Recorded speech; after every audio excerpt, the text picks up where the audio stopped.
Sunday, March 2, 2025. I'm Anthony Davis. Welcome to the Weekend Show, where we make the time to consider the news of the week. You can support my work and independent journalism at patreon.com/5Minute News. Our guest today is a researcher and journalist specializing in exposing disinformation and misleading stories on the Fox News network, which she watches so we don't have to. Her podcast and Substack is entitled Decoding Fox News. Juliet Jeske, welcome back to the Weekend Show. Thanks for having me. It's great to see you. Firstly, thank you for your service. I know it's a lot what you do, taking in so much of this kind of right-wing, far-right propaganda. But I want to talk first about how Trump voters are maybe enjoying the deconstruction of the administrative state and siding with Russia over Europe and Ukraine and watching Elon Musk pretend to save the federal budget while Trump cuts taxes for the rich and raids the Medicaid budget now. Are they loving it? Because Fox News seems to be. Yeah, Fox has basically downplayed the Russia connection. They just say, oh, well, you know, Trump is bringing peace to Ukraine. He's ending the war. That's how they frame it. No more deaths. Yes. And they don't really mention Putin and they don't really mention Russia. It's just, and they also keep talking about the mineral deal. Like he's getting this great mineral deal because he's this wonderful negotiator and he can make any deal. And then they present Elon Musk as a savior of the American people and as a selfless, billionaire who just cares so much. They totally, the other phrase that they repeat a lot is, well, he's got so much money. Yeah. So he doesn't need any more. Doesn't need it. He doesn't want any more. He's working for free. Working for free. They actually say that, working for free. He doesn't sleep. All this stuff. Yeah. Complete fiction. Because it's important to remind people that obviously we live in our own algorithmic bubbles. And it's no fault of anybody that the news that they have access to is bespoke. And so what you're seeing on Fox News is completely different to what somebody else might be watching if they have more progressive values. And so through social media, your algorithm kind of seeks you out and you basically find your tribe. That's kind of how it works. The problem with Fox, though, is that so much of what they're saying are lies because they're effectively state television for the Donald Trump regime. I mean, it's not that different to state television in Russia, is it? No. I've called it Trump state television because not only do they openly praise him all day long, but after the election, they turned into like, thank you for voting for Trump. Thanks for getting out the vote. This is because of you. I mean, they acted more like a campaign. They don't even remotely pretend that they're a media company anymore. It's just straight up, we couldn't do this without you, the Fox News viewer, for voting for Trump. So get out the vote again. And I'm like, this is, if MSNBC or CNN did even a hint of the stuff that I see on Fox, they would be outraged and they'd show those clips over and over again. Like, look at this, monster, this mechanism of the Democratic Party. But that's exactly what Fox News does. And ironically, this past week, they kept referring to other media as propaganda. We literally use that term. Hannity likes to do that quite a bit. And that's who I'm following. That's who I was following last week. And it was just all this, propaganda. And he calls other media state-funded media. So, I mean, projection is a theme of Trump and his surrogates. And often we can decode what he's saying because he's saying it about himself when he's talking about others. So, hopefully people have worked that out. They've deconstructed the code of translating Trump in real time. But a lot of people don't. They take him at his word. And 77 million people that voted for him, I presume most of them are still absolutely thrilled that he got in and that he is doing such great work for the Republic and that, it's going really rather well. In fact, I think he was caught on a hot mic a few days ago asking a journalist to kind of report that what he was doing was really, really good. I mean, that's the kind of level of the propaganda. So maybe we could just talk to those viewers for a moment and voters How do you think that they're processing this? I mean, do you think they have an inkling that we are currently in a constitutional crisis and potentially on the brink of war? I mean, it is quite that serious, isn't it? Yeah, I don't think they realize it at all. I think the weakness that I'm starting to see just on social media, the cracks that are starting to form are more about the economy. It's people worried like, well, why aren't prices going down? And he doesn't seem to be doing anything about prices. It's not just that they're not moving. It's that he hasn't done anything about it. And he's only said, well, I'll, impose tariffs, and tariffs would raise prices. So I haven't seen anything internationally, like our foreign policy. I think they're completely in denial. And I think most Fox News viewers just think, well, he's going to bring peace and we won't have these pesky wars anymore. And Europe can just deal with this themselves. Because they're fed lies all day long. They repeatedly say on Fox that the United States has sent far more money to Ukraine than Europe has. And that's just a blatant lie. Just a blatant lie. Yeah, Europe is 300 million. The US is 180 million. Yes. 300 billion versus 180 billion. Yeah. Yes, it's not even close. Yeah. And they have created this completely fake reality where Ukraine is seen as, somehow taking advantage of the United States and for the United States, and which is absurd because a lot of the money that we have spent on Ukraine has come right back to our economy in the form of building munitions and weapon systems that we've given to Ukraine. And anybody who studies it would know that, but people on Fox don't know that. They just hear this garbage all day long. And it's there've been like, I've seen a little bit from like Brian Kilmeade, who's very hawkish towards Russia and Ukraine. He wants Ukraine to basically defeat Russia. Hannity was also more hawkish than other people on the network. But even now, they're falling in line. You see a little bit of, because I know last week or the week before, it was a radio show, and I don't cover the radio shows, but Trump had called in on Brian Kilmeade's radio show. And Brian Kilmeade was openly kind of squabbling with him about Ukraine, saying, well, they didn't start the war, and you can't even say that. You can't even say that. It's like Trump creates his own reality and promotes it, and Fox spews it out. So that's what's going on right now. And I don't think they have any idea how dangerous things could get very quickly, because they just believe this nonsense that they're fed all day long. Do the hosts know the truth? Or are they so indoctrinated?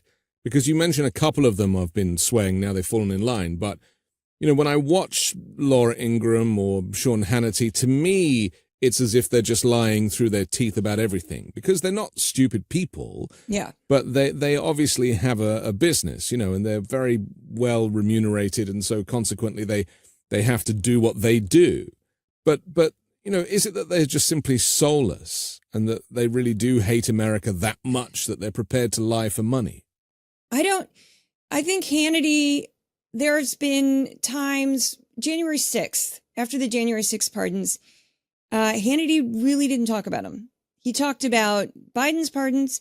He complained about Biden's pardons. I actually went back through my transcripts, triple checked that, because I was like, why don't I have any clips of Hannity talking about these pardons? Because I think even for Hannity, that was too far for Trump to pardon all of those monstrous 1,600 people. Yeah. Yes, who had beaten cops and were part of hate groups. I think for Hannity, that had gone too far because he didn't talk about it.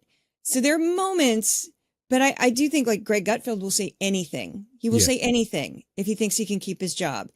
Jesse Waters is just, brain fog all the time. There's nothing going on up there. He will repeat anything. He believes any conspiracy theory.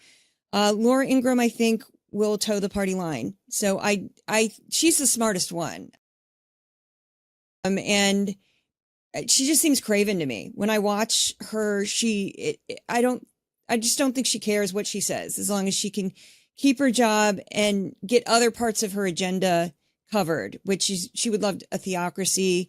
She would love it if we had, hardly any taxes. She would love it if, we could go back to just ignoring racism. Those are themes I see on her show a lot. And she hates China. She's obsessed with China. And Hannity is just so tight and close with Trump that I think he's completely sold out. And it's reported that he makes $35 million a year. So that's a lot of money to just, toe the line and do whatever you're told and suck it up. And the way he's dealt with it, like I said, is he just talks about things he wants to talk about and avoids topics he doesn't want to. So, for instance, he hasn't talked a lot about Russia or Ukraine. He just talks this past few weeks. It's all been Doge. It's all Doge.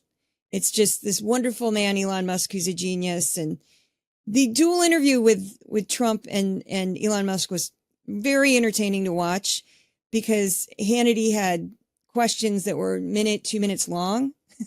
Well, that's right. You timed how much time him. in your podcast. You timed how much time each of the three got. And you said Hannity had, what was it, like 33% of the time or something? Yeah, Hannity, I broke it down by minutes, and Trump, because Trump can talk about anything. Yeah. You can literally talk water pressure and he can go for 40 minutes. So that was easy that Trump dominated. Trump, I think, was like 29 minutes or something. And Hannity was 15 minutes and 50 seconds. So it was actually 15 minutes and 30 seconds, actually. And Elon Musk was around 15 minutes. So it wasn't that much, but it's embarrassing when the person interviewing somebody is talking more than the person who they're supposed to be interviewing. And that was true because Hannity what prompted me to do that is some MAGA person was complaining on Twitter. I can't believe Hannity spent a minute on a question. And I said, oh, you don't know Sean Hannity. This is what he does. Because his questions are like, Donald J. Trump, you are amazing and you are brilliant. And we owe so much to you as a country. And you are going to be the best president ever. And that's before he begins to even get close to the question. So he just sets it up and then helps maneuver Trump and how to answer it. And it's just, he's the king of the leading question. It's out of control. He did that leading up to the election a lot, didn't he, with Trump? Yes. Because Trump didn't know what was going on, really. He was confused and he was stressed because of the legal cases. And so Hannity was having to ask him leading questions and steer him. And even, I think it was on the subject of, being a dictator for a day or on day one. Didn't Hannity kind of go, well, actually, do you really mean that? Or what you actually mean is that, you're just gonna, and it kind of, and in fact, Trump didn't take the bait from what I remember. Yeah, it was very awkward. I remember that because I think it was in one of the town halls. Hannity did a series. I figured out last year, I watched 88 hours of Trump, and that's based on rallies, town halls, interviews, press conferences.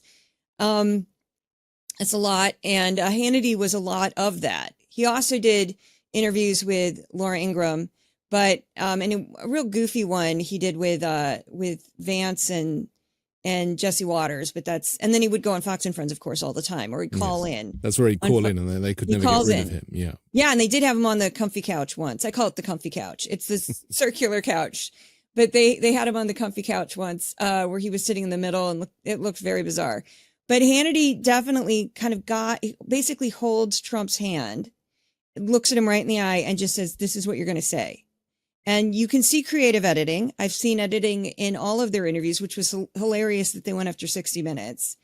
And the only reason why Fox does not face the same scrutiny is because Fox is cable. And in the United States, cable can do whatever it wants. Right. But network television has to adhere to a certain standard and can't give candidates free time. And a lot of Americans don't know this. And I'm constantly explaining it to people because they'd say, why doesn't Fox just lose its license? Because it's obviously just campaigning for people. And it's because Fox is cable. And it's not over the air. And so it's the moment that you are transmitting on a kind of wireless frequency that you are then subject to the requirements of the regulator. Yes. Let's talk a bit more about the propaganda, because we've mentioned state television, and it's not just Fox, of course. Fox kind of leads the charge, but there's Newsmax and there's OAN and there's various. I think there's like 7 or 8 now of these far right kind of Trump channels that are pumping out similar material all the time. And the way I see it is that if people want to kind of fact check or cross check cross-reference. They switch over to Newsmax and they're saying the same thing. And they're like, well, it must be true because they're saying it on Newsmax as well. Yeah. Which is barely due diligence. But the effect of this over decades, if you include Rush Limbaugh and that whole kind of talk radio movement, is that people have been indoctrinated and brainwashed effectively into thinking that America is something that it isn't, but also that Democrats are something that they are not either. Oh, yeah. Yeah. And this contributed to Trump winning the election, of course. 100%. I mean, I have a category. When I watch Fox, I have a spreadsheet and I keep track of every single minute and I label every single minute. And a new category that I came up with last year was just called Democrats Are Terrible. Yeah. And that's when they go on they'll start on a segment, usually start with one Democrat or the whole party. And they'll spend, 7-8 minutes just, oh, look at how horrible they are. They're terrible. They're communists. They're Marxists. They want to overtake the government, redo our economic system. They throw around terms like communism and Marxism like crazy when they clearly don't know what they mean. And we're incredibly capitalist, a very free market based economy, but it doesn't matter to them. They live in their alternate reality where, they act as if, and I've heard them say stuff this absurd, that if Kamala Harris had won, we would have become communist, like overnight. Like somehow the means of production would have been seized by the state and your local Starbucks would be owned by the U.S. federal government. That's what communism actually is. But I don't think their viewers know that. And it's just a big, scary word. And they have equated, ironically, communism with totalitarianism or authoritarian government, which makes sense. But that's exactly what Trump is becoming, this authoritarian government. And the irony is he's siding with Putin, who, of course, operates that system in his own country. Yes. Under the Russian Federation. So this is the frustration, I guess, for those of us who get it, is the contradiction in so much of what they say, and how their viewers who are voters are voting against their own best interests, and are yet kind of thinking that they're saving America somehow, even if the cost of food and living goes up, that they've now been told that they are doing their bit for the country by continuing to support this regime. Yes, and he also, one thing that he promotes, and they go right along with it, and it's totally false, is the idea that our oil and gas industry is nationalized, and that when we drill, that money goes straight into our treasury, which is not the case at all. It's drilled by private companies. They make the profit. We get a small royalty only on oil extracted from public land. Some of that's offshore. 80% of the oil and gas extracted in the United States comes from private lands. So we get a tiny fraction of the total revenue for oil and gas. But he will say things like, well, we just need to drill, baby, drill, and we'll be rich beyond our means and we'll pay off our debt. And that's absurd. And he also says things about tariffs, and they don't include any of the context with tariffs, whereas currently tariffs make up 2% of our total revenue. Income tax is about 47%. That varies from year to year. And in order for us to raise tariffs to the level that we would get rid of income tax, we'd basically destroy our economy and cripple the international economy because of, how much trade that would be, how much you'd put tariffs on everything. Prices of everything would go up. And your average lower income person in the United States doesn't even pay income tax. So, what are we doing? It's just a big lie. So that's one thing that they promote, and they don't even stop for a second and go, wait a second, that's not how oil and gas works in the United States. BP or ExxonMobil or Shell, they make the money. We don't make the money. There's a reason that Exxon is the second biggest company in the world, for example. I mean, it's all profit driven. But when Trump does this drill, baby, drill, I mean, part of that is coming from his hatred of climate change and the climate crisis. He's just trying to kind of own the libs on that subject. And I think that goes back to there being that wind turbine in Scotland that he never liked on the, destroying the view from his golf course. Yeah. That he tried to sue and he lost. And so there's that, which he calls windmills, of course, much to the annoyance of the Dutch. But I get a feeling that these component parts are ultimately going to hit a wall at some point where things quality of life is going to get so bad in the United States that there must come a point, at least I hope so, where Fox viewers and Trump voters, who are one of the same, will start to unravel because they recognize that life was better under Joe Biden and the Democrats, and the eggs were cheaper. Yeah, I think that's totally what's going to happen. It's hard to know when the tipping point will occur. Yeah, but he's doing absolutely nothing to get grocery prices down or prices down in general. And one of the things about oil and gas that they also don't ever mention, I sometimes see somebody kind of hint at it, but there's no incentive for Exxon or BP or Shell or any other oil company to want lower prices. There's no incentive. It's traded on the global market. OPEC controls twice as much oil and gas that we do. And OPEC is, of course, a consortium, kind of a cartel of sorts of oil producing countries. So they want to keep the price as high as they possibly can. And now, these for-profit companies in the United States want to keep their prices as high as they can. So they're not going to just drill to get the price down just because the president says so. They might get more leases. They might get control of more land, but they're going to drill when it's, beneficial for them. That's it. That's just how it works. And because we don't own that oil and we don't own that gas, it's just not how we did not nationalize it in the United States. So something that fundamental that people just don't understand, he promotes. So he's not doing anything to get grocery prices down, oil or gas prices down. He's just not doing anything that would get prices down. And his tax cuts are reckless that he wants to keep on and expand. And that would probably most likely raise the deficit. These DOGE cuts are going to cause all kinds of problems. Somebody finally mentioned on PBS NewsHour, they said, well, this is going to show up in the jobs report. When you keep cutting all these jobs, eventually you're going to see it in the economy.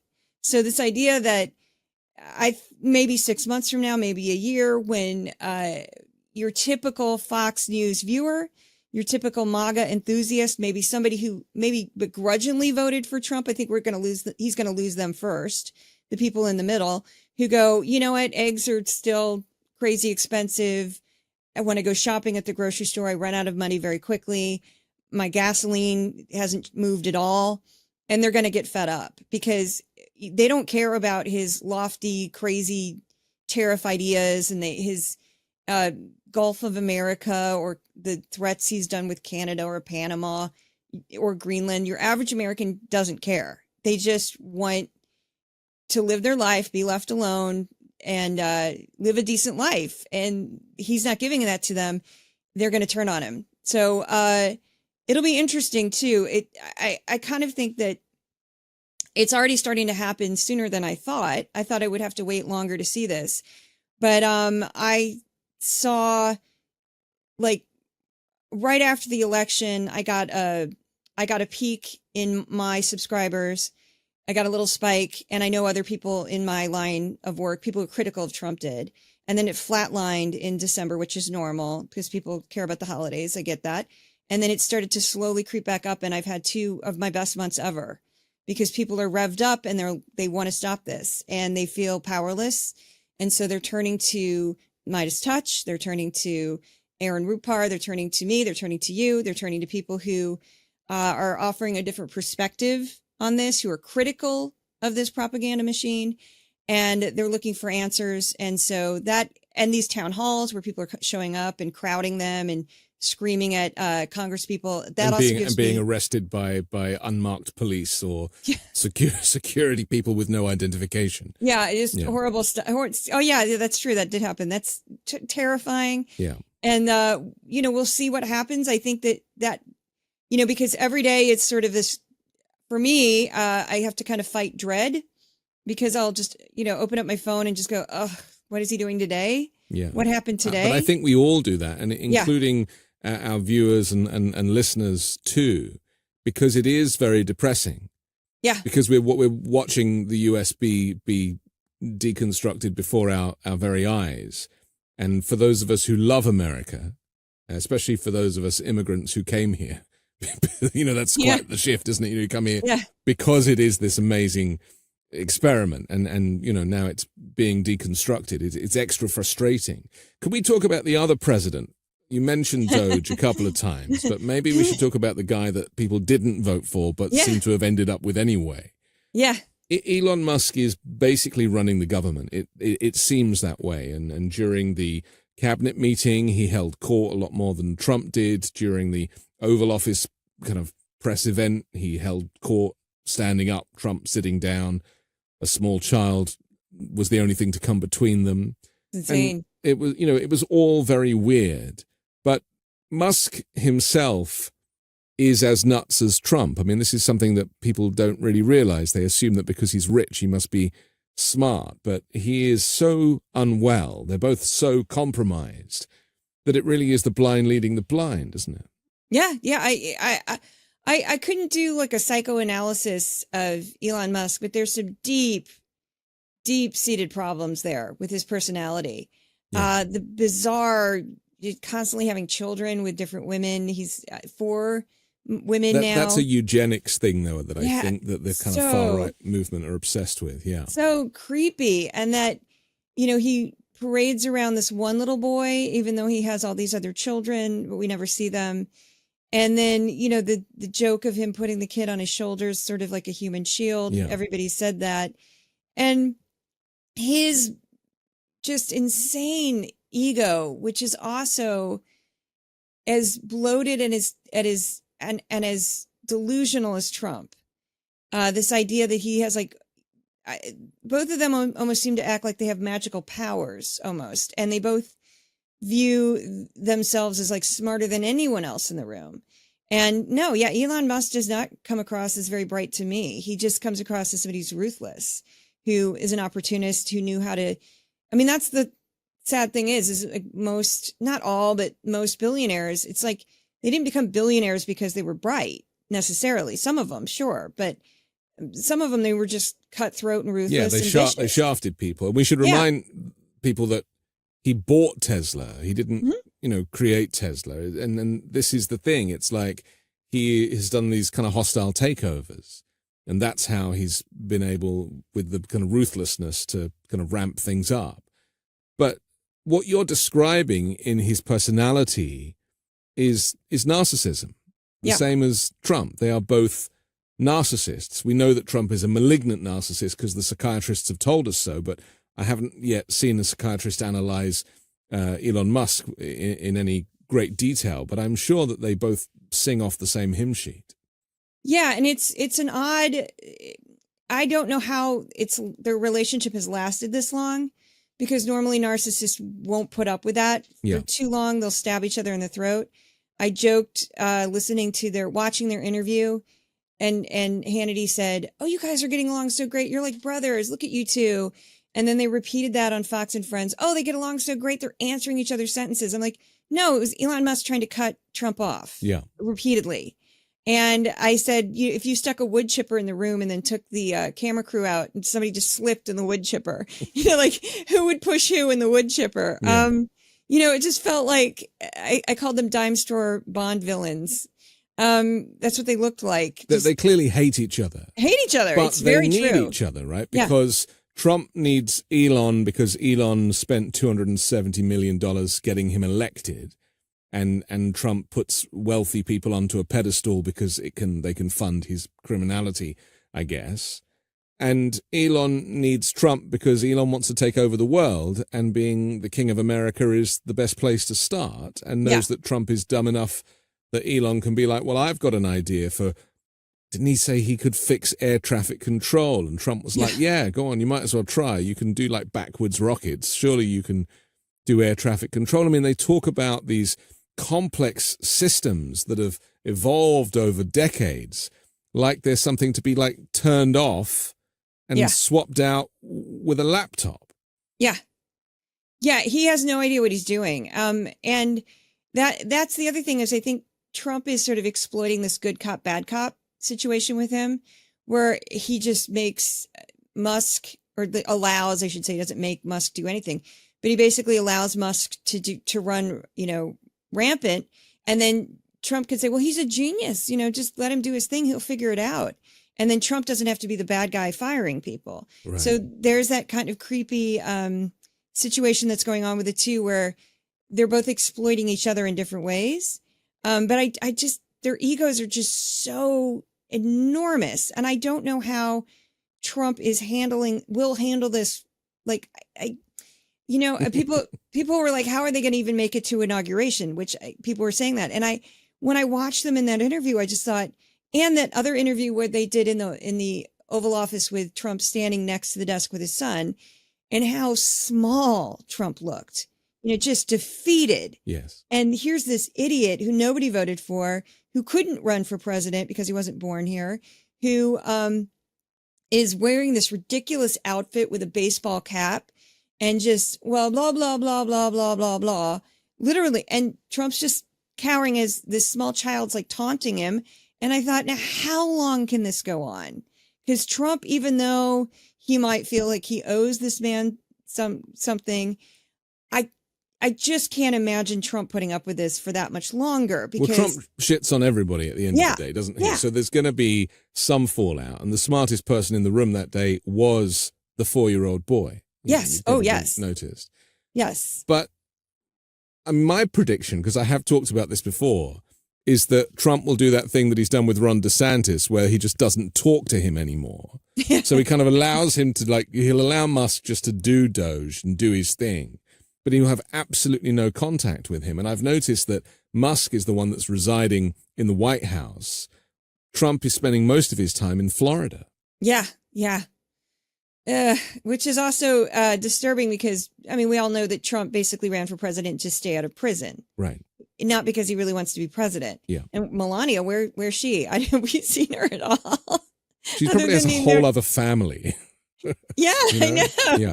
Other than her fabulous fashion choice at the, oh my goodness, that inauguration hat. Other than that goofy outfit at the inauguration and scowling the whole time.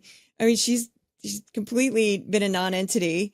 So, she stands next to him sometimes at events, but she's not really doing anything. And I don't think she's there much either. So she's done with it. She's just for hire now. So it's like, if you want me to show up at that thing, it's like 10 million. And and that's kind of it. And I'll show up dressed like Gru from Despicable Me, and you'll just have to deal with it. Yeah. So how are the Fox viewers and the Trump voters digesting Elon Musk? What is the thought about him? Because, Tesla stock is tanking at the moment, which is clearly a protest. There has been protests at Tesla showrooms, incidentally. But do people think of him as being this amazing guy? Are they buying the propaganda that Fox is peddling? Yeah, some of them are. I get comments on social media from them that they believe all of the nonsense, that he is a genius, that he's the one who's actually designing the rockets. He's the one that designed the car. He's he's some sort of mastermind. And he got all this money because he's just so brilliant, and that we shouldn't question. We should just allow him to do what he needs to do, and that he's no different than any other cabinet member. But I'm like, but other cabinet members have to be approved by the Senate. Most of them do. And, he wasn't approved by anybody. He just, gets in there and starts taking over the whole government. And it's interesting because my brother is an auditor. That's what he does for a living. And he works for a state government. And he's a CPA. It's not an easy job. It's not something you just walk in and, I'm going to audit these books. You have to, just to become a CPA is a lot of work. And it took my brother years to get to that point. And so that's the other thing, is they act like it's just really easy to find this waste, and that he opened the books and that, I'll just cut this and cut this and cut this, and I'm saving all this money.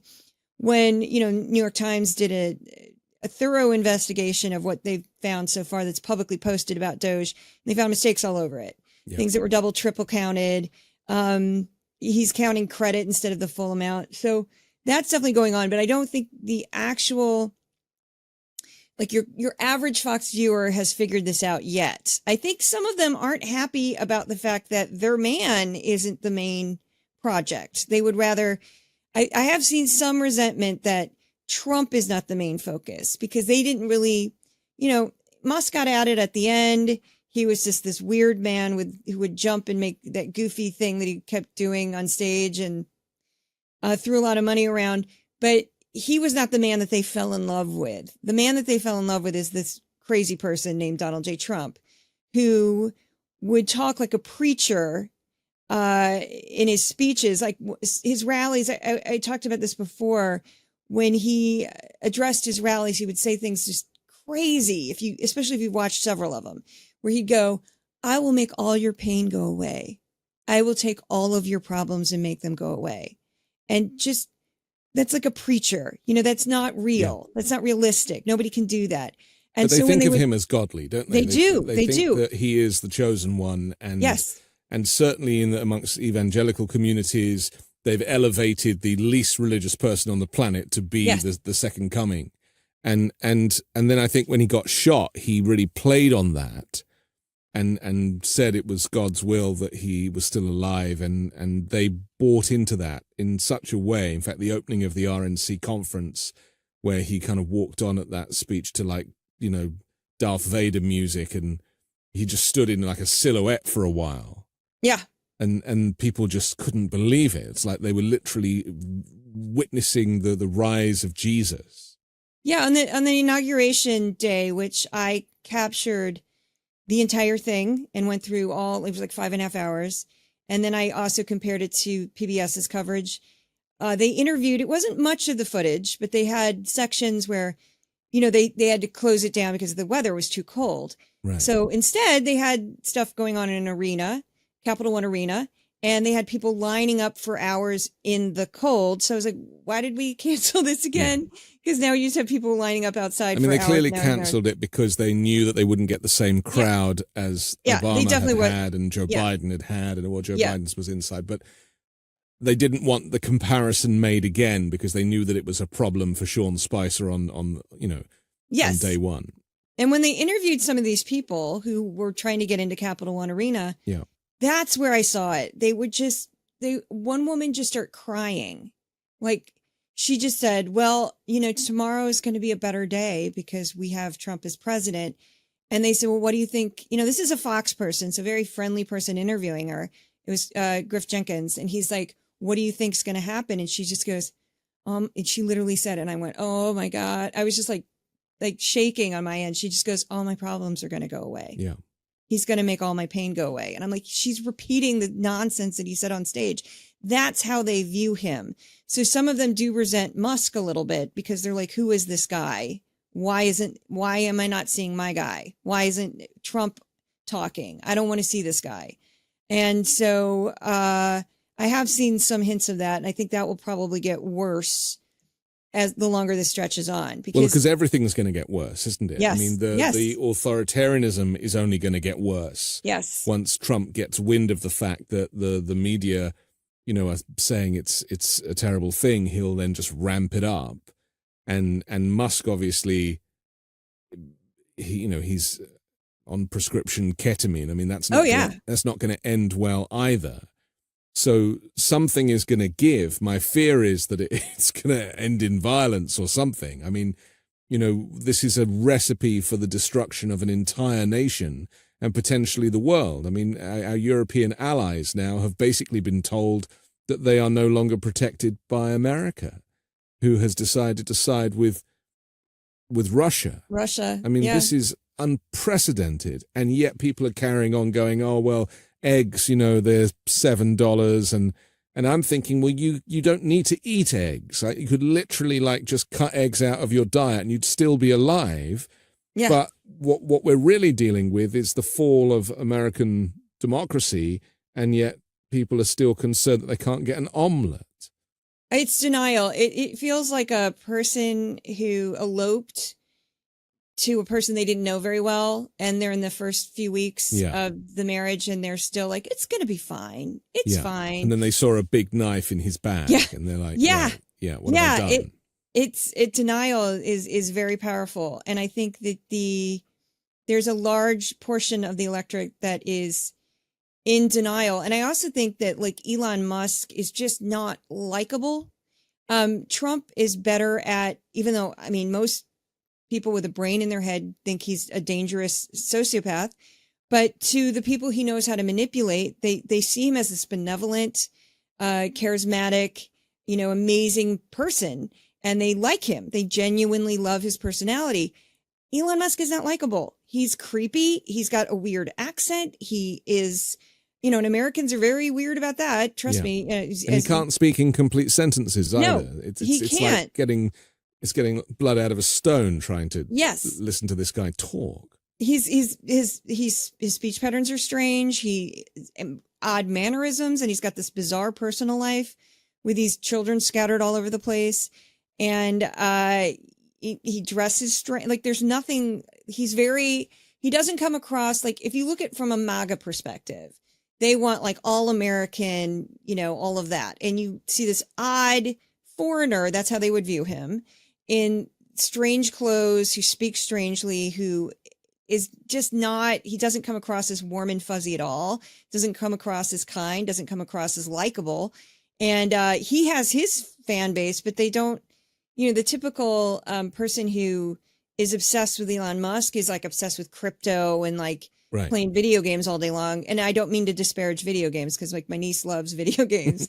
But it's definitely two different aisles of governance going on, because the way I've described it before is that Trump plays in the arena of things that give him pleasure, like plastic straws. We're doing away with plastic straws. Like that's very much a Trump thing. Or paper straws, bringing back plastic straws. Gulf of Mexico being renamed as Gulf of America, going after Panama and Greenland. Like these are the things that to him are good for the brand.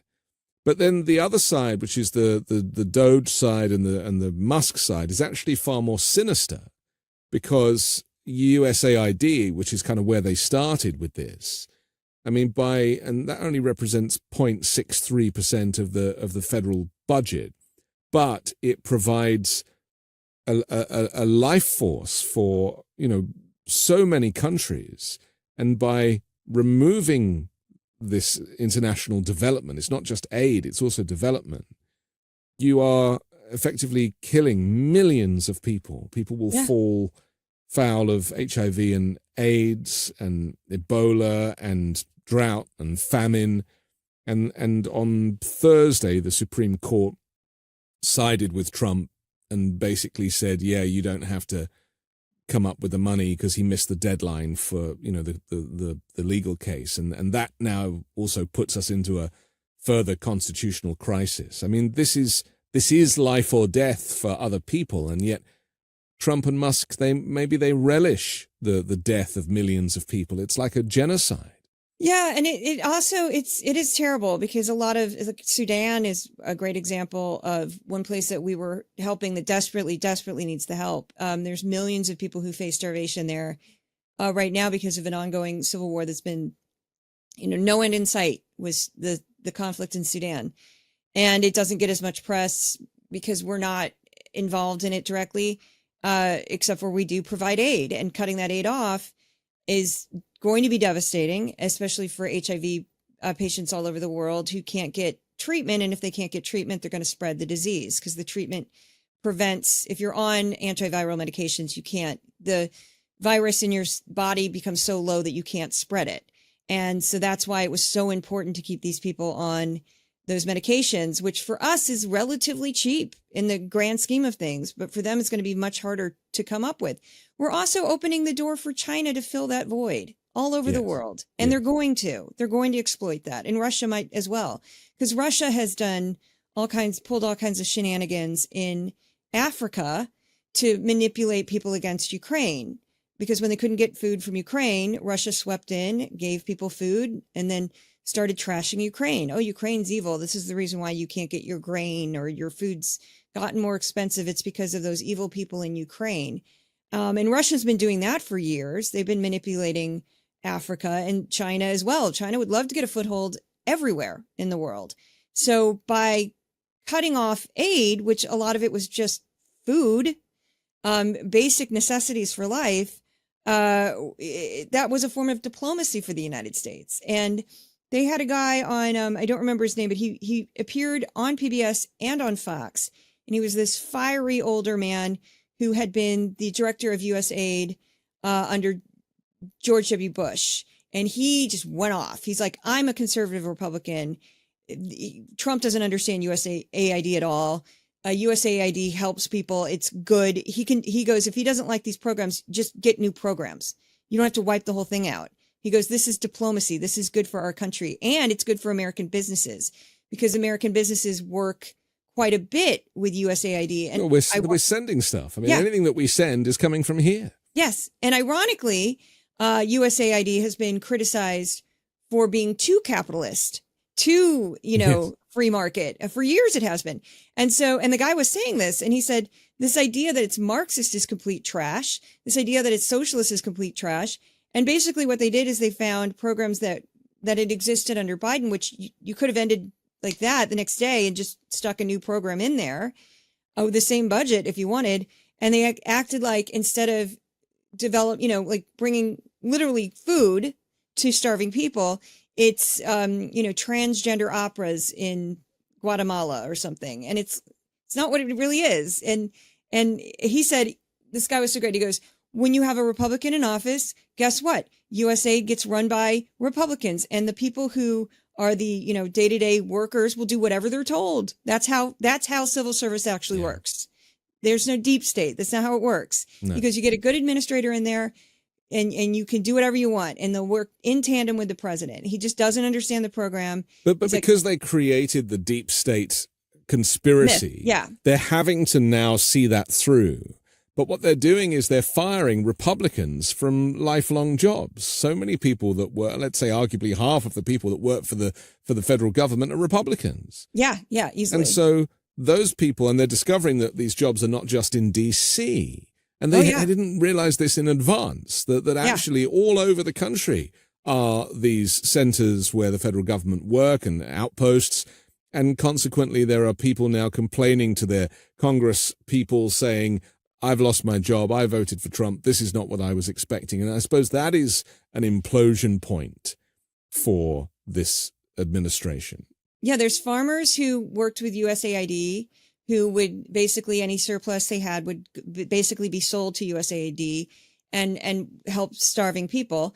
And then there's another program that, Musk cut abruptly where farmers had gotten equipment for green energy to sort of reduce their need of fossil fuels. And they were like halfway through the program.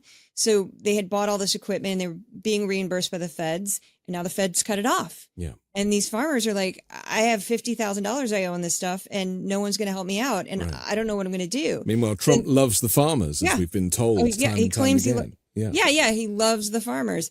And then CDC has a huge office in Atlanta and all these people are losing their jobs. And in suburban Atlanta, and you wouldn't think in a purple state that's, barely went for Trump in the last election, went for Biden in the election before, that these cuts would affect it so negatively, but it did. Yeah. And then you have, just like any other type of community, if it's maybe your job, you still have your job, but your friend lost their job, your neighbor lost their job, that's going to start turning people because they're going to, and people are going to talk. Exactly. And at the end of the day, it always is the economy that people's vote goes for first in this country.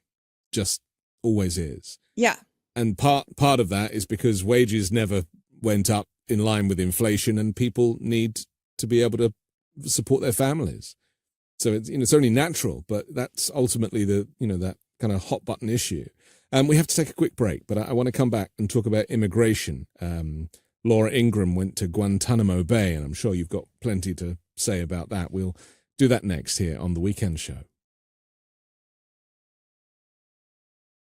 A secret weapon is a great asset to have in your back pocket. It helps you get ahead in life. That's how Mac Weldon thinks about clothing, as a secret weapon, timeless, classic style that's infused with performance fabrics and hidden details. Whether you're looking for light-as-air underwear, anti-odor tees, or sweaters with lightweight warmth, Mac Weldon has a range of clothes that feel comfortable all day long and never go out of style. Since I received my zip-up hoodie, I have not taken it off. Seriously, it's one of those items of clothing that just stays on my back pretty much every day.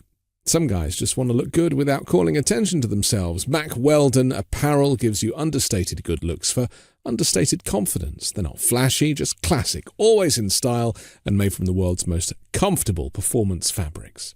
Get timeless looks with modern comfort from Mack Weldon. Go to mackweldon.com and get 25% off your first order of $125 or more with promo code WEEKEND. That's MackWeldon.com. Promo code WEEKEND. So, it's a new year, 2025, and you're thinking, how am I going to make this year different? Am I going to build something for myself? I'm dying to be my own boss, or see if I can turn this business idea I've been kicking around into a reality. But I just don't know how to make it happen. Shopify is how you're going to make it happen, and let me tell you how.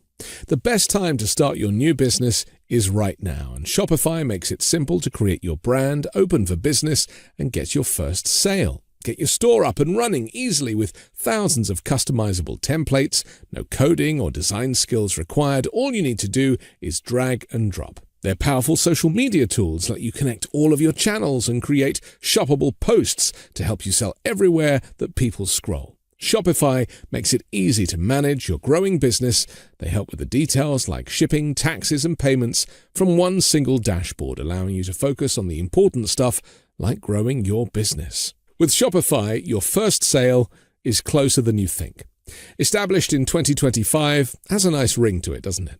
Sign up for your $1 per month trial period at shopify.com/weekend, all lowercase. Go to shopify.com/weekend to start selling with Shopify today. That's shopify.com/weekend. We're back on The Weekend Show with Juliet Jeske from Decoding Fox News. I'm Anthony Davis. I watched on Fox Laura Ingraham doing this outside broadcast. She went to Guantanamo Bay with Pete Hegseth, former Fox News host who is now the Secretary of Defense. And they were getting very excited watching these illegals, as they refer to them so offensively, in chains being walked off of a military transport aircraft. I mean, this was a vast aircraft, cost millions, I'm sure, and there was only 8 or 9 of these prisoners on it. And now we're seeing that some of these people that have been held at Guantanamo are now suing the government over their treatment. And we're also discovering, I think the Miami Herald did a story, that some of the things that people were being picked up for and, effectively taken to Guantanamo was like biking on the wrong side of the road, crossing the Rio Grande on foot, shoplifting at Target. And these are the arrest records for some of the 178 Venezuelan migrants who were detained in Guantanamo, much to the celebration of Laura Ingraham. I mean, this is the Nazification of the immigration story here in America. Yeah. How have you been reading it? It's the cruelty is the point, is definitely everything. It's absurd. Jessica Tarloff put it perfectly when they kept saying 30,000, we're going to send 30,000 people to Guantanamo. And she just blatantly just said, well, we've never had more than 700 people there. So I don't know how we're going to get to 700 to 30,000, but okay. And what's also ironic is that every other president has tried to get that shut down pretty much after 9/11. They realized this is really expensive and we don't really, it's caused all kinds of legal problems with having people there. It was a facility for torture and that in itself doesn't sit pretty with human rights. Yeah, a lot of bad things have gone down there and it's just legally it's a huge mess, which is why the cases against the men that they did have in prison there that were related to 9/11 have taken so long. It's part of the reason is because legally it's in a very kind of gray area. It was just a terrible idea. They didn't want to have them on American soils, which is why they used this goofy Guantanamo Bay situation where they were like, well, we'll use this land and it's technically not American soil, but yada, yada. And it's just, it's a bad idea. And they're gleeful about punishing undocumented immigrants because it's it's cruelty is the point. They get off on, it's their fuel, it's their drive, and I think it's what like the diehard MAGA people want to see. And when they get polled, the diehard MAGA people, that's what gets them the most worked up. They view immigrants, the other, as evil, as bad, as toxic, as poison, as destroying this country. And they act as if all we have to do to get rid of crime is eliminate migrants, and we won't have any crime. And all we have to do to get rid of all the bad things in our economy is just get rid of these migrants, and then everything will be rosy and everything will be great. And Laura Ingraham in general has a very sadistic quality to her. Yeah. She, just the way she speaks, there's a cruelty to her tone and the way she talks down to people and talks of people, very dehumanizing. And she's been doing that for years, but there's this almost gleeful. It's like a, I hate to call it, I've called her a Disney villainess before, only without the glamour, because that's what she reminds me of. Somebody who just, like, as they're standing over their cauldron and they're looking down into the cauldron and they're seeing people suffering, they're laughing. And that's her energy. And that's been her energy for years. And I think that that's the point. They want to see them in chains. They want to see them at Guantanamo. They want to see them suffering, which is really strange. I mean, obviously there have been some cases of undocumented immigrants committing crime, and they've exploited that and blown them up and like, look at these horrible people. But the vast majority of these people aren't committing crimes. They're just poor people looking for work, or they're fleeing a terrible situation in their home country. And, you know, they'll find these exceptions and say, well, they're all criminals. And they use stats that are completely false. Yeah. Trump, something he kept saying during the campaign that was driving me batty is he kept changing the number of undocumented immigrants who'd entered the country under Biden. And he got as high as 21 million, which is a completely made up fiction. I mean, it's total fiction. Nobody else has said that except for him. And even on Fox, they don't say that. And sometimes he would change the number 3 times in one speech. He'd start at like 19 million, he'd go to 20, then he'd say 21 million. But they almost know now that the truth is irrelevant. Yeah. And I think Trump worked that out in the election campaign, is that because there is no journalistic pushback in this country, and there is a complete void when it comes to being held to account, even by the opposition party, which doesn't really operate as an opposition, as I know politics from the UK, is that you can say anything and anything goes. And once you know that lying is legal and making up stats and numbers just plays well, then why would you stop? Yeah. I remember back in the day, it wasn't as bad. Trump has changed everything. Growing up during Reagan, there's definitely things that got exaggerated, sure. and there's grandiose speech and whatever. And he weirdly weaseled out of Iran-Contra, which still baffles my mind. I was a kid during that time, and I was just kind of like, I don't really understand what the scandal is. Then as an adult, I was like, I can't believe he got away with this. He just weaseled his way out of it. Well, he was a good actor. I mean, I suppose that's kind of how it played out with him. Yeah, but it wasn't as bad until Trump, until we get this lunatic who's, a sociopath. I know George Conway calls him a sociopath all the time, and I would agree with him on that. Yeah. With severe personality problems, narcissistic personality disorder, I would definitely say he has malignant narcissism, and he just makes up his own reality. And he does it so bombastically and so aggressively that people just give up, and they just, okay, that's what we're doing now. And even when people try to push back, the lie machine just gets on overdrive, and it becomes this echo chamber of just this toxic, the kind of false narrative. And that's what gets promoted. And he just declares something, and there it is. It does kind of remind me of, kind of the emperor's, new clothes, or whatever, what that tale is called, the emperor's new clothes, where somebody's walking around naked, and because he's the emperor, nobody will say anything, right. Like, hey, you're naked. That played out in the horrific cabinet meeting on Wednesday, which was, again, a press thing, and there was select press were invited. And someone did say to Elon Musk, how do you handle the fact that some of the cabinet are not in agreement with what you're doing? And Trump took that question, which wasn't for him, and as an authoritarian, he turned it into a joke sequence. Oh, well, no one thinks that, do they? There's no one here that thinks that, do you? Putting this kind of blackmail upon people, which is the authoritarian's playbook, page 1. But, the coverage didn't mention the fact that he was trying to rewrite the narrative. And we know that he's already barred a whole bunch of journalists. I mean, from that event, Reuters were banned, the Associated Press were banned, and I think a German newspaper was banned. And this is how it's going to play out now. Whenever a question gets asked that he doesn't like, then that news organization will no longer have any access. Yeah, and another thing that was very odd, very similar, was when Emmanuel Macron of France corrected Trump. Yes. In the White House, Trump had said something about Ukraine. And it was the money being a loan, and he said that, Europe gets its money back, whereas we have to, give the money. Yes, that's right. And he actually touched Trump.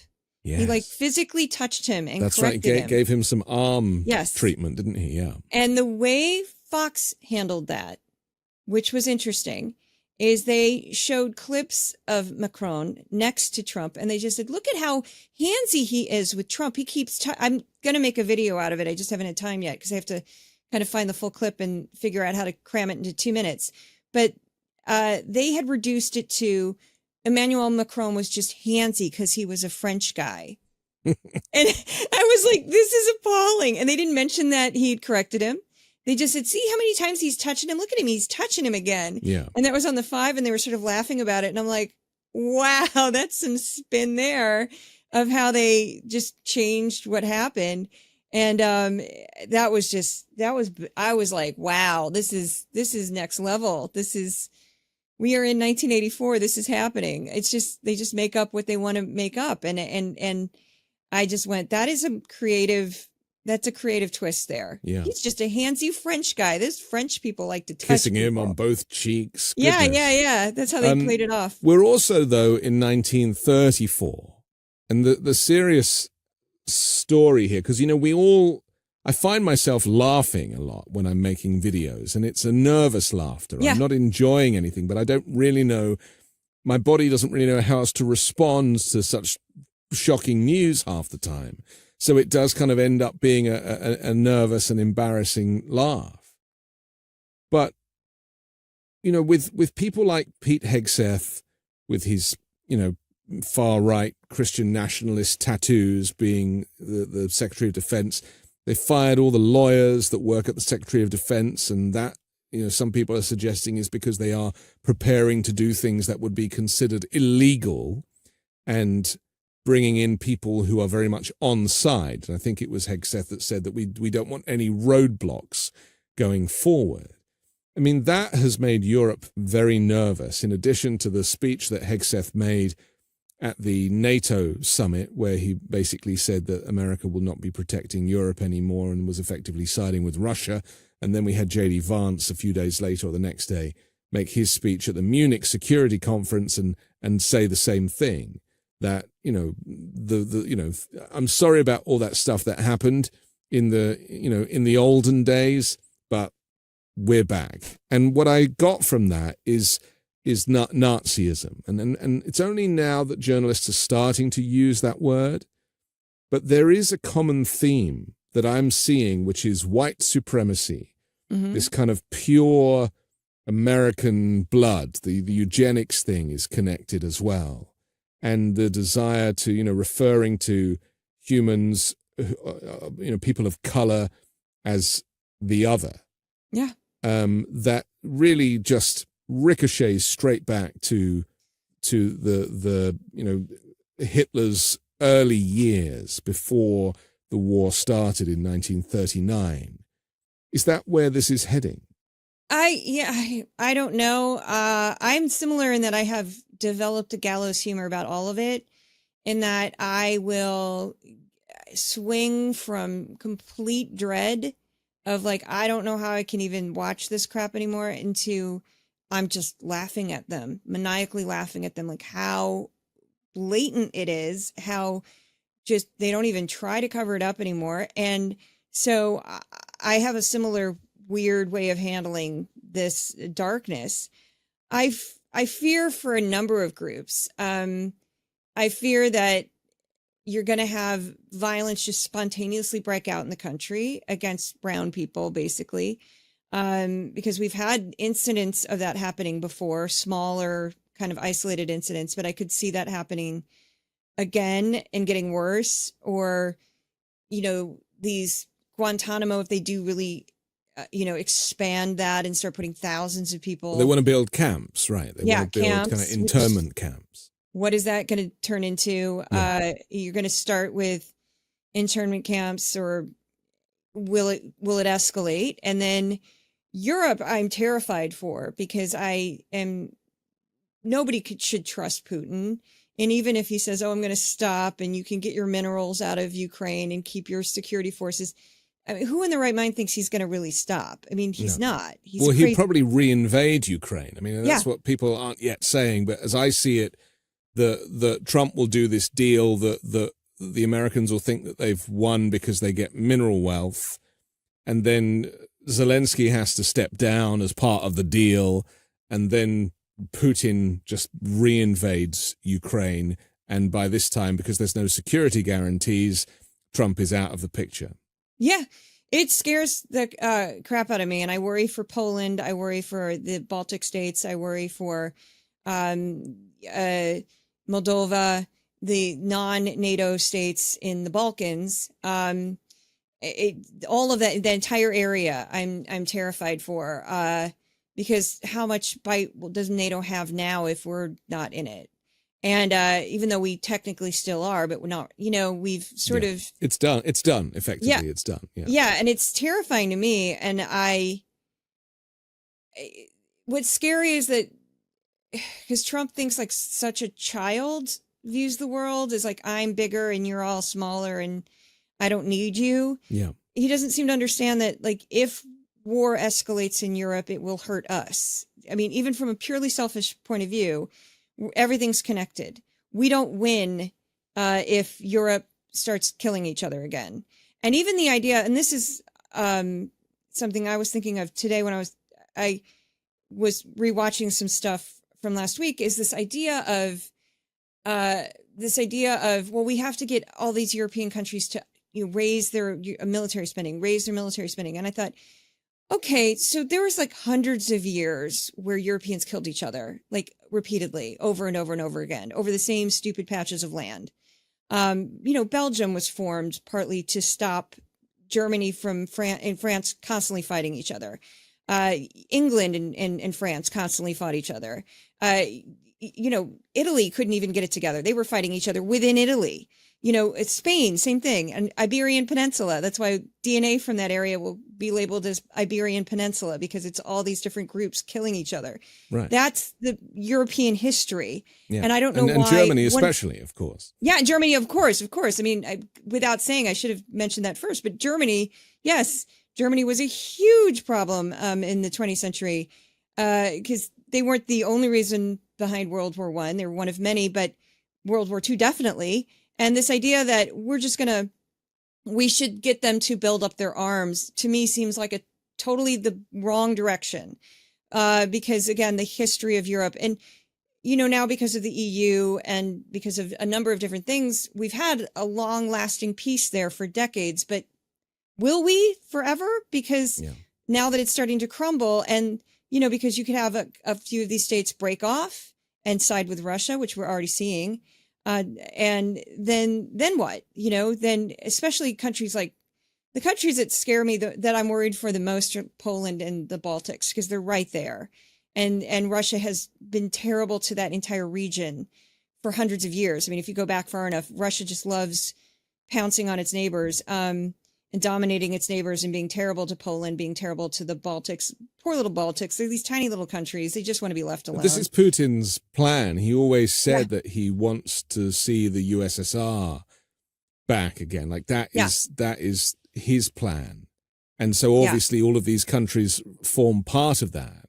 And Ukraine is really just the first step towards his grand plan. And he's managed to convince Donald Trump that he's the goodie and not the baddie. And so now we have all of these Fox viewers and Trump voters literally saying out loud, well, why is Putin such a bad guy anyway? And we had Tucker Carlson going to Russia twice and making these videos showing train stations and grocery stores and interviewing the Russian president and see, he's not such a bad guy after all. And look at these beautiful trains that they have here. I mean, why wouldn't we want to be like this?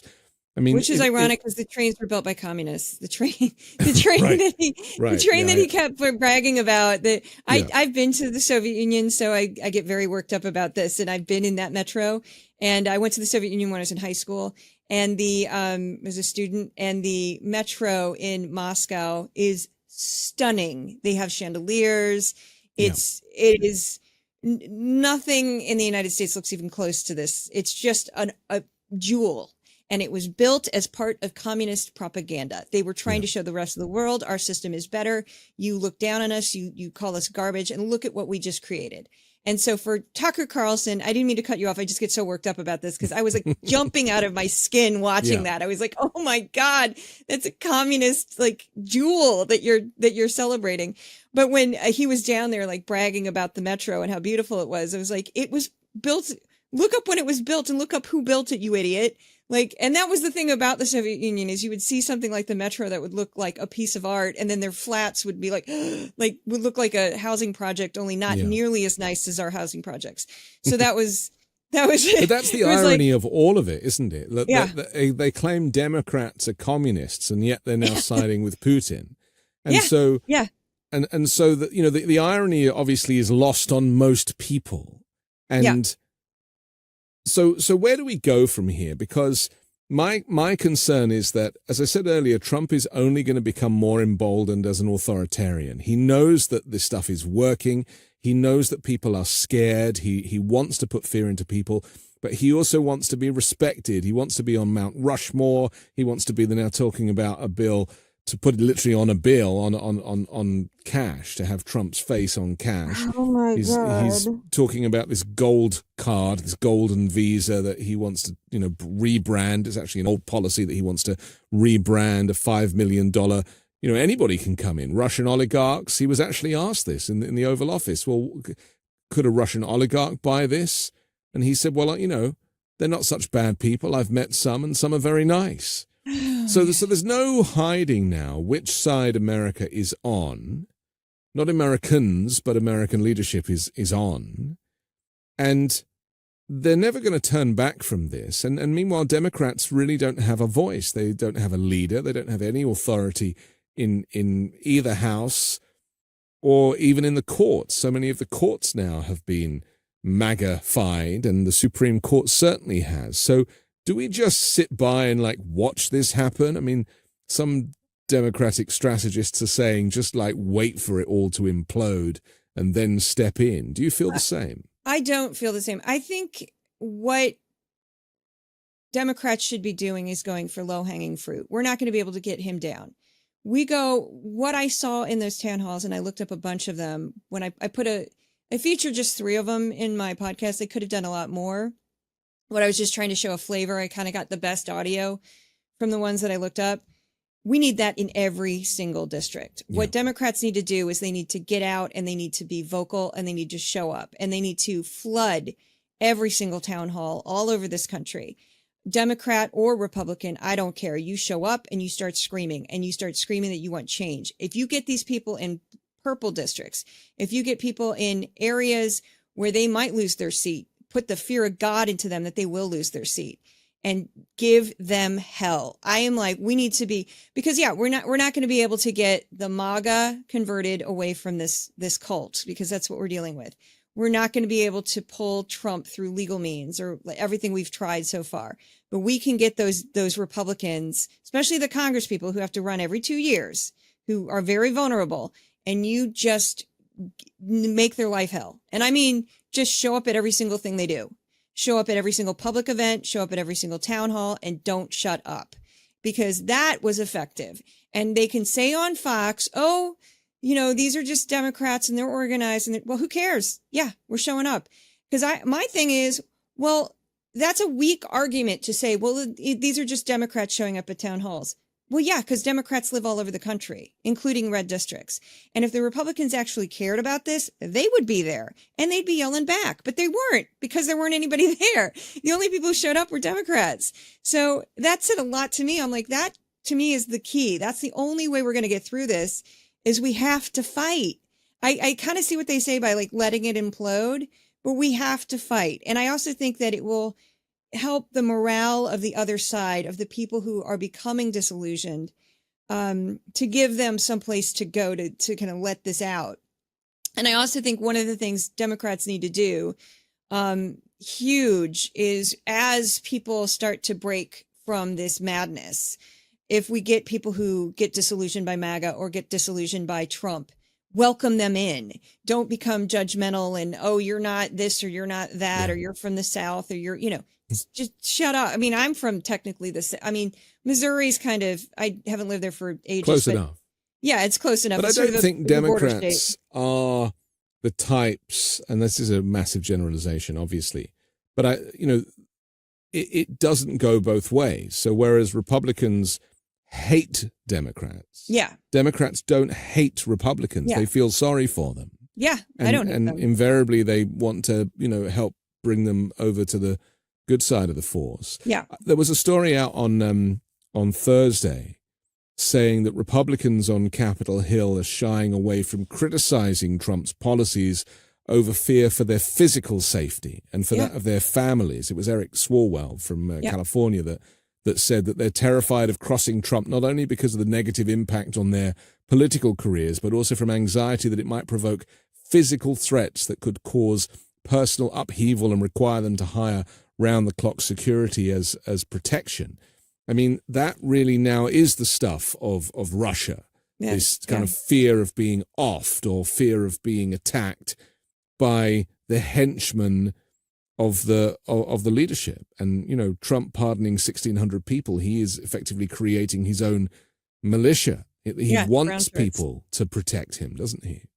Yeah, it does feel it's a very Nazi echo too, because when the Nazis first seized power, there was the Night of the Long Knives, and they went around and they just killed people who were their opposition, including other Nazis and Nazis who weren't pure enough. They just went like door to door. In some cases, they accidentally killed one person. He had the same name as somebody else. And they had to pay reparations. It's like one of those weird wrinkles to that story. But the first group they targeted were the socialists and communists in Germany, and they put them in camps before they were death camps. They rounded them up and put them in camps and beat them up and killed them. And because they thought, well, we have to get rid of our opposition first. And this idea that people are too scared to speak out in their own, even though they're elected officials, because they're worried that a MAGA person will show up and, throw a pipe bomb into the meeting hall or whatever, is very, very similar to what happened in Nazi Germany and as the Nazis were gaining power.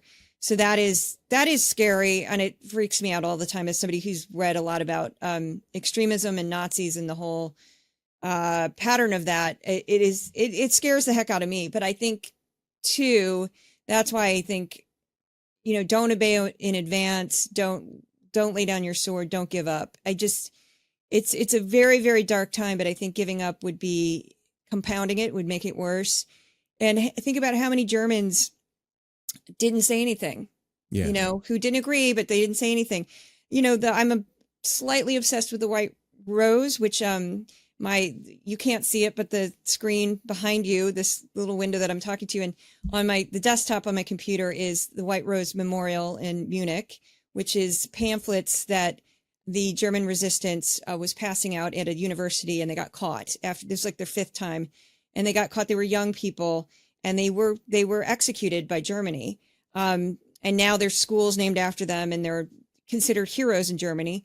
But that defiance, I mean, I don't want anybody getting killed. I don't want anybody getting hurt, but that defiance in the face of this evil that we're dealing with is needed. We cannot give in. We cannot give up, because it will just, like the idea of like the Panzers, the fast moving tanks that the Nazis used, would come in and just scare the hell out of everybody.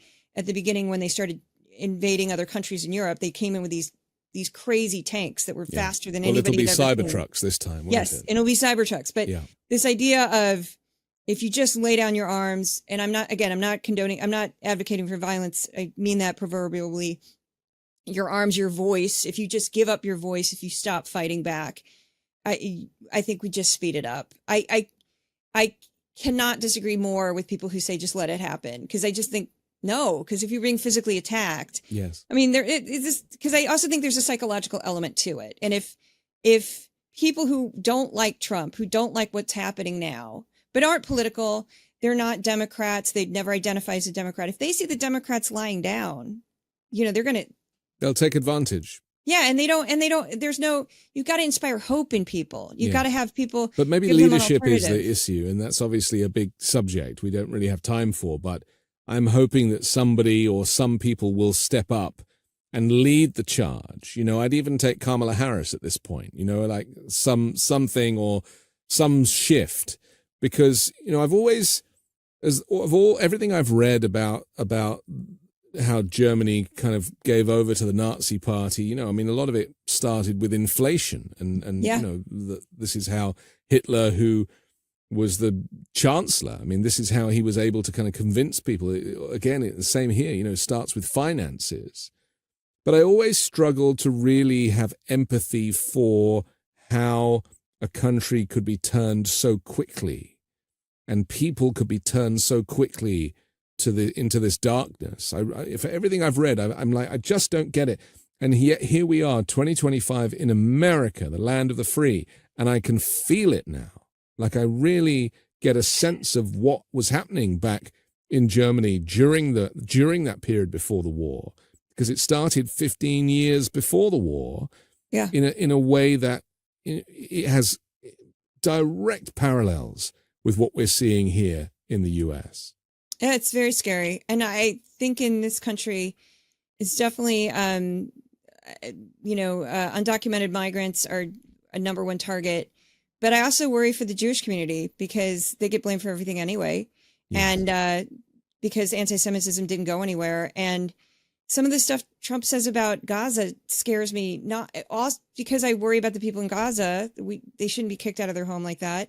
And you can't just move 2 million people. You can't. Well, he doesn't understand about territory, does he? He doesn't understand that kind of fundamental. He sees it. He said, well, it's just derelict, so therefore it has no value, because he sees it as a real estate deal. Yeah. There's no concept that people could be attached to the land. Yeah, they won't. They're not going to move. You're going to have to physically remove them, and that's going to be an absolute horror show. And then hopefully that won't happen. And then at the same time, I think in this country, and I said this, and this scares me. I live right next to a huge Jewish community. I love my neighbors.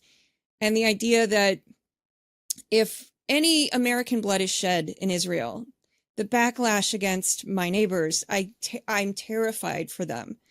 And they have a myriad of different opinions about Israel. Most American Jews do. It's like all over the map. You have people who, which is normal, which is how it should be, because they're American and they're allowed to have an opinion. They're not a hive mind, of course. People have different opinions about it. And to blame people for something that another government is doing is crazy, totally absurd. And there's, again, like, anti-Semitism doesn't need any help. It's always been there, and it's just going to get worse. And so, because all the conspiracy theories are rooted in it, and the far right is rooted in it. And that's ironic, because Fox tries to pretend that it's like super pro-Israel, and yet it does, promotes anti-Semitic conspiracy theories. Yes. And does things that I think are hideous. And like, even last year, this is so small, but it was something that it just made me very, very, very angry. PBS, because I always compare Fox to PBS, and PBS, I have far fewer hours because I only do 5 a week for PBS, and Fox, it will vary anywhere from 15 to 40. It's that bad some weeks. PBS had more segments that featured the families of the hostages than Fox did. So I'm like, are you kidding me? Are you kidding me? And PBS is neutral, straight down the middle. They don't take a stand on it. They try to show both sides of it. People can criticize them if they like about that. It's a very divisive conflict, and I understand that. But the fact that PBS, honored these people more and tried to show them as human beings, and they do that with both sides. They try to show them as human beings, and Fox didn't even bother with the hostage. I was just like, oh my goodness! And they don't show the anti-Bibi protests ever on Fox. They'll minimize them. They act like Bibi's beloved, and but that is Israel's biggest problem, isn't it? It's similar to the Trump problem. Is that you've got somebody in the leadership who does not represent the people, who is also up for corruption charges, who doesn't want to go to prison, and is literally going to do anything to kind of stay in power. And this just goes back to what you said at the beginning, that Trump had to win this election because he didn't want to go to prison, because all of those cases were, there was just so much evidence against him that he really, he would not have been a free man right now if he hadn't have got the help that he did to win. We have to finish, but I'm so grateful to you, not just for this conversation, but for the effort that you put into watching Fox and exposing the propaganda. For now, Juliet Jeske, thanks for joining the Weekend Show. Thank you. I'm Anthony Davis. Don't forget to support me and independent journalism at patreon.com/5Minute News or by joining the 5 Minute News YouTube channel. I'll come back next Sunday with a brand new special guest and more factual news to discuss on the 5 Minute News Weekend Show with Midas Touch.